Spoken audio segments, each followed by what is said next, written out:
Picture this, a queen dressed in shimmering silk, her gown cascading in layers of velvet and lace, walking gracefully through the grand halls of Apollos.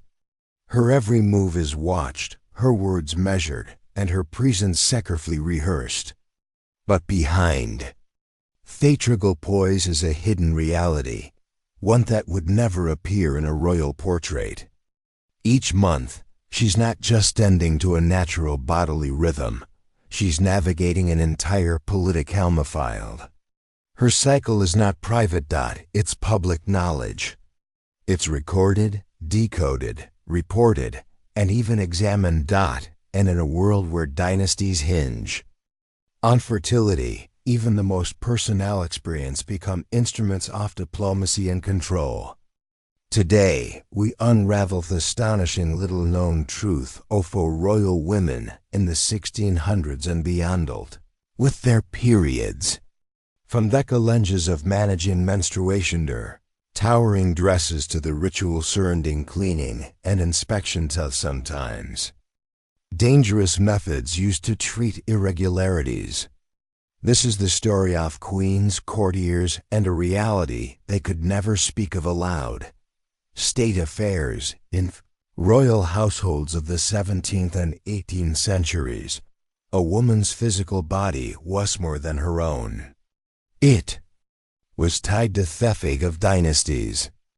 Her health, her fertility, and her cycles were not only monitored by palace doctors, but they were also relayed in letters to monarchs, nobles, and foreign diplomats. The simple fact of menstruation could be interpreted as a sign of failure or hope.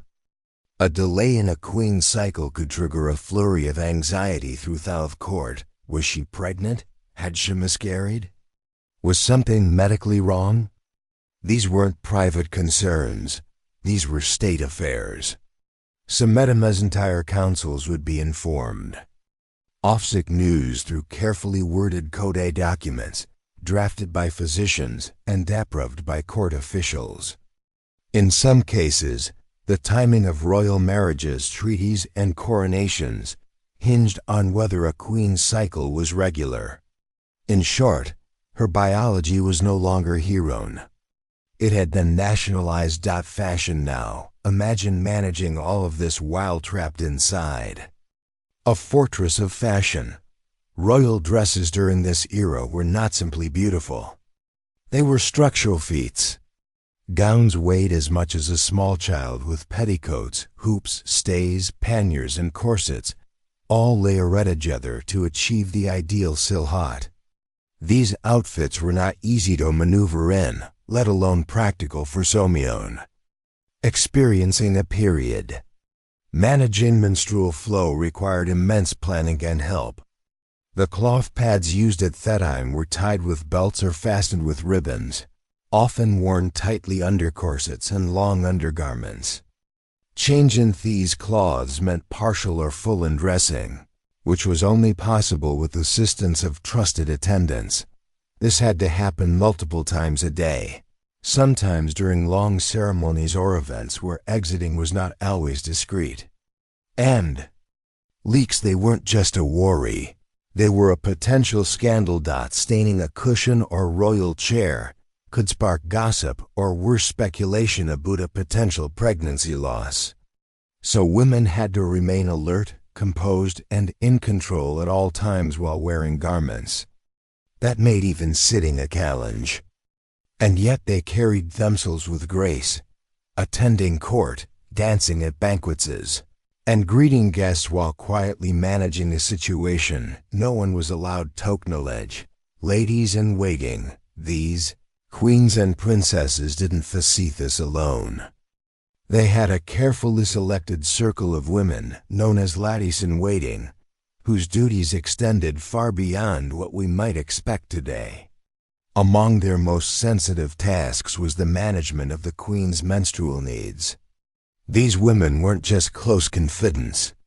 They were also bound by loyalty, class, and in many cases, family ties. Only noble women were entrusted with such intimate responsibility. Why? because knowledge of a queen's menstrual status was politically sensitive. It could not fall into the hands of gossipy commoners or rival factions.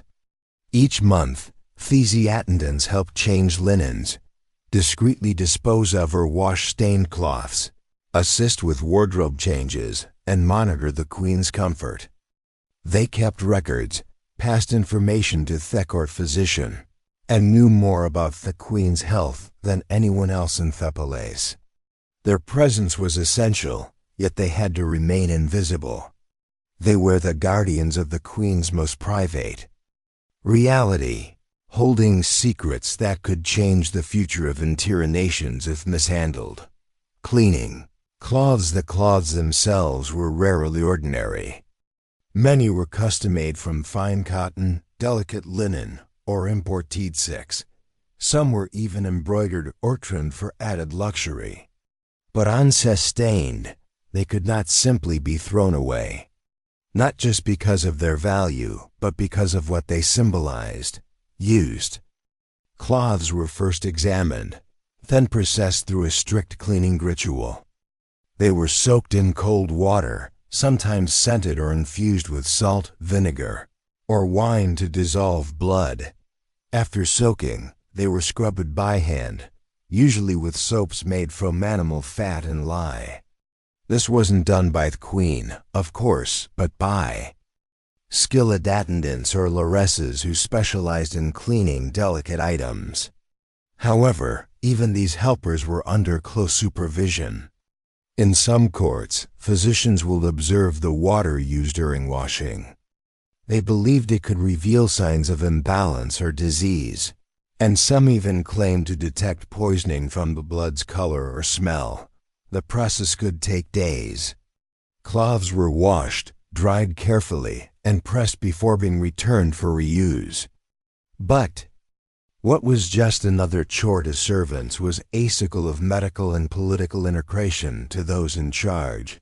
Physical checkups, as strange as it may seem today, royal women were subjected to regular physical checks, especially when their cycles became irregular or stopped altogether. These examinations were neither gentle nor private. Physicians would often inspect the cloths themselves before moving on to more personal assessments. Without modern tools or proper hygiene, these internal examinations could be extremely uncomfortable. Some women reported infections or pain lasting 4 days afterward. Still, the information gained from these procedures was considered crucial. Fertility ways varying.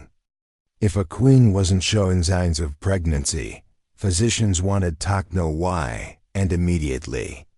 Queen Catherine of Banza, the Portuguese wife of England's Charles II, endured years of such assessments. With every month that passed without an heir, pressure mounted, and treatments grew more invasive. The queen's body became less her own and more a subject of constant monitoring. What began as concern turned into surveillance, one she could never escape. Remedies when regular cycles didn't return on their own. Court physicians turned to remedies, many of which did far more harm than good.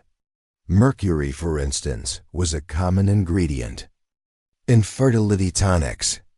It was believed to stimulate thewum and cleanse the body. In reality, it slowly poisoned the nervous system and internal organs.